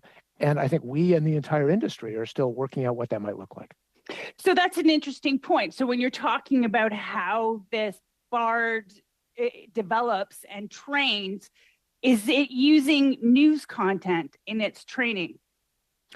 Most large language models have largely trained on the open web, and that's true of Canadian researchers at the University of Toronto or commercial competitors or other academic models that are out there. So it's difficult to know exactly what was in or what was out, but the training is very broad. And so I imagine that the BARD, the model, can use news content with no attribution. It's capable of writing convincing articles, but it's not necessarily, we don't know how accurate it is. Yeah, as I said, we are continuing to research the science and the engineering of how to increase accuracy and reliability. And in a funny way, it's not directly using the content. It's to return that content to the user. It's using it to determine the weights of billions, and in some cases trillions of parameters that allow it to make more accurate estimates as to what the next words in a response should look like. I'm not sure if I understand that correctly, but let me entirely, but tell me whether you think BARD could replace journalists, for example. If I'd be pleased. No, please, I'd like to hear from Mr. Walker. Okay. Please continue. Okay, with again, the caveat that Richard might well give you a better answer. But no, look, we think of this as a tool that will enable journalists to do a wider variety of things. It may make it simpler to do the rote tasks of journalism in the same way it makes it simpler to do the rote tasks of computer programming or being a lawyer or being a doctor. But we all need, I think, to be thinking about how do we have a labor force evolution so that people are more comfortable using these tools to make themselves more productive and to provide more value. It could be extraordinarily powerful. A labor force evolution. Interesting. Okay, thank you. So, and I've heard from you that the news sector needs to innovate, that it needs to do a better job of monetization. But I can tell you, in 20 plus years in journalism has never made money. It's never been about making money. It's a public service. And here in Canada, we believe it's essential to democracy. And that's why we support it with government regulations. But, why would news organizations go to the trouble and the expense of digitizing everything and putting their content that costs a lot of money and talent to produce? Why would they put it on a search engine that could just arbitrarily whip away at their ability to share their content for a company decision? Why would they do that? I'm very sympathetic with the point you're making. My wife for many years was a journalist. I was a journalist in college. Richard was a journalist for many years. We share the goal of trying to help newspapers and journalists evolve their business model at a time when there's more competition for news than ever before. And I think the answer to your question is journalists traditionally tell stories that they want to be heard by as many people as possible. And so how do you take advantage of platforms and dissemination techniques that make it as bring as many people into the tent as you can? I would counter and say a lot of journalists tell stories in order to inform their local communities. And this is part of the journalism that we really value in Canada. But I mean, as we've heard today, Google's already made a whole bunch of deals with news organizations all over Canada. So, why make such a big deal and have tests, in the face of C-18 when you're already doing what C-18 would accomplish here in Canada? It's a really important point, and I appreciate the chance to weigh in on it. Again, it's not about our payment of money to publishers. We are happy to do that. We are already doing it in Canada and around the world. It very much is the principle of the model that's being established here. But then that's the exact my point. Instead of being good corporate citizens and working with legislators, you're trying to strong arm us. You're trying to intimidate us. You're not, engaging thoughtfully in the parliamentary process like everyone else. I believe that you've harmed Canadians with your tests that block news access. Yeah, so certainly, it's an attempt to intimidate Parliament, sir. No, and those are my questions. Thank you very much. So go ahead, Mr. Walker. Respond if I. Yeah, thank you. Go ahead. So very briefly, we have engaged over the last couple of years with the government and with a number of parliamentarians to express these concerns. We've also been public about it in blog posts and other statements. And our goal has been to try and improve the quality of the legislation in a way that wouldn't result in harm to small local journalism across Canada or to the broader principle of an open web. Thank you, Vice Chair. Mr. Walker, thank you. Mr. Gingras, thank you very much. We do look forward to receiving some information in a timely manner, if you don't mind. All parties have asked you today in the last couple of hours for the transparency report, the analysts, the information from Australia, maybe even the Canada contracts that you have with 150 organizations. Timely would be in 2 or 3 weeks, if that's possible, instead of months or years. And I know that there's pressure on your company, but there's pressure on us as we move forward, as we study Google and Meta and the C-18 and what we're going through. I will say this 2-hour session was a hell of a lot better than the first one we had. So, gentlemen, I think you realize the first one you should have been here. The second one, you've cleared up a lot of things. And thank you for being with us. You were frank, and we look forward to hearing further from your organization. Thank you very much for the opportunity. Okay. Thank you very much. Thank you. Committee, any other thoughts as they can log off, and then motion to adjourn. Thank you very much. You did a great job, Mr. Chair. Yep, Thank you. Thank you. You did a great job. Okay. And so do the witnesses. I really And to appreciate the it. I thought witness. you guys were very, very good. And really appreciated. Thank you very much.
you.